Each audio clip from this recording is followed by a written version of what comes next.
Dan dengan enaknya, para pendukung Joko Widodo itu kemudian membalik begitu saja.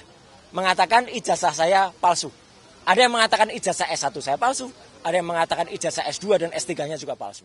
Pada hari Senin kemarin, saya datang ke SPKT, Sentra Pelayanan Kepolisian Terpadu, ya, untuk membuat atau membuka laporan polisi dan sudah keluar STTLB-nya _B _114 _1 _2026 SPKT Polda Metro Jaya, laporan saya, ya.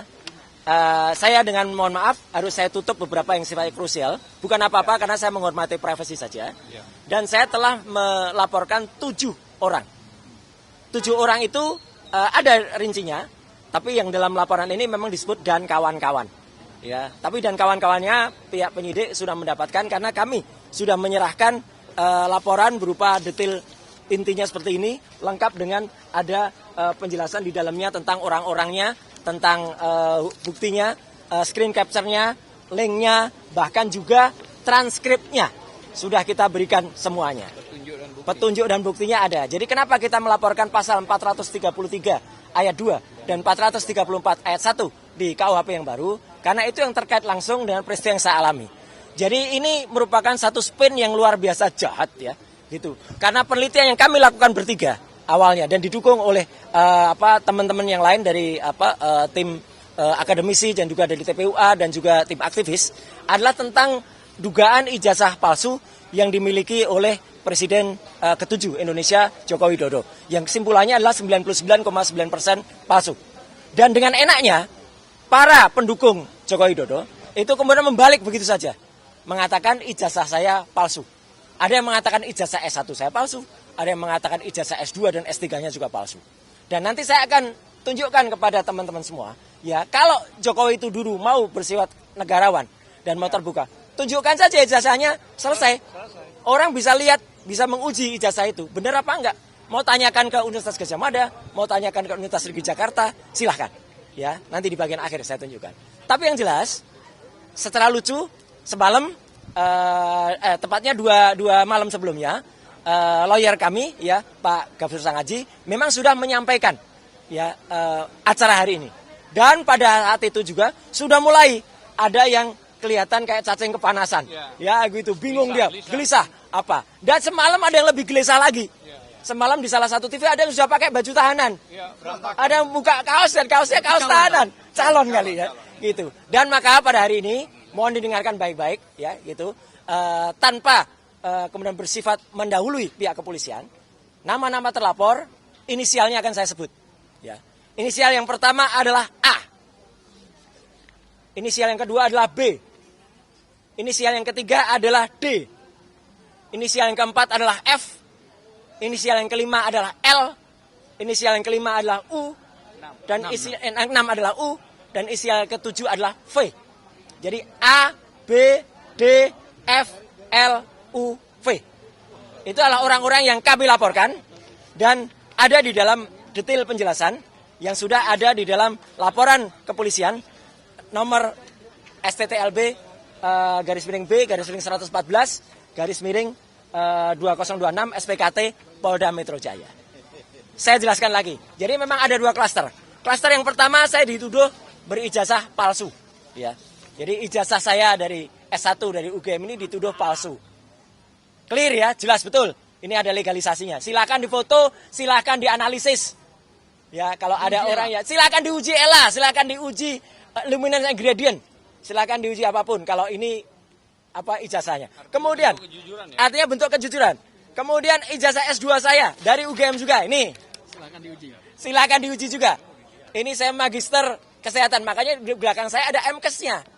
Kalau tadi gelarnya di depan ada dokter andesnya. Dan saya S3. Kenapa saya perlu tulis S3? S3 inilah saya memutuskan untuk mengundurkan diri dari partai karena saya sekolah menempuh S3 ini. Dan alhamdulillah 4 tahun kemudian saya lulus dari Universitas Negeri Jakarta. Bisa diuji. Ya. Clear, ya? Ya. Ya, jadi artinya 1, 2, 3, S1, S2, S3 ada semua, ya. Ada semua dan silakan kalau ada, ya silakan. Dan kalau ada yang kemudian melakukan itu, mari kita buktikan dia berarti apa? Karena dia sudah menuduh ijazahnya palsu, gitu ya. Kemudian bla bla bla. Yang kedua yang tadi sudah disebut, saya dituduh melakukan korupsi di proyek Hambalang.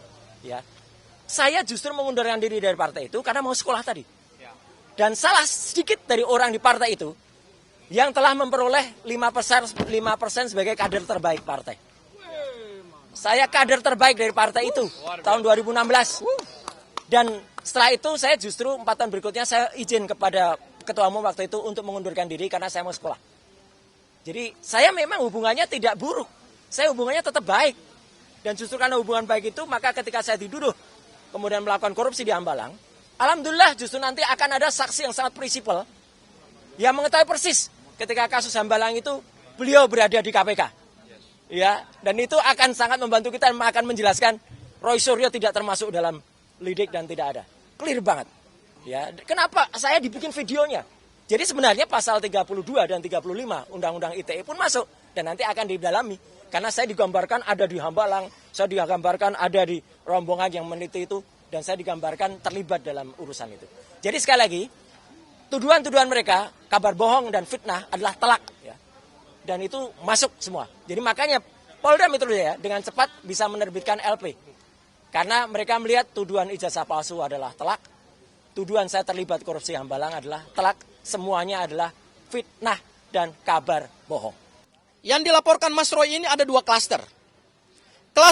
Klaster pertama adalah klaster di mana ada 5 terlapor yang diduga kuat telah melakukan pencemaran nama baik terkait dengan tuduhan dan fitnah bahwa ijazah Mas Roy adalah ijazah palsu. Ya. Dan kemudian ada penyerangan terhadap harkat dan martabatnya Mas Roy sebagai seorang pribadi kodrati yang dilindungi oleh konstitusi dan undang-undang. Itu klaster pertama. Dan klaster kedua ada 2 terlapor, yaitu terkait dengan tuduhan bahwa Mas Roy terlibat di dalam proyek korupsi Hambalang. Pada saat itu Mas Roy sebagai bagian dari kader Partai Demokrat, ya.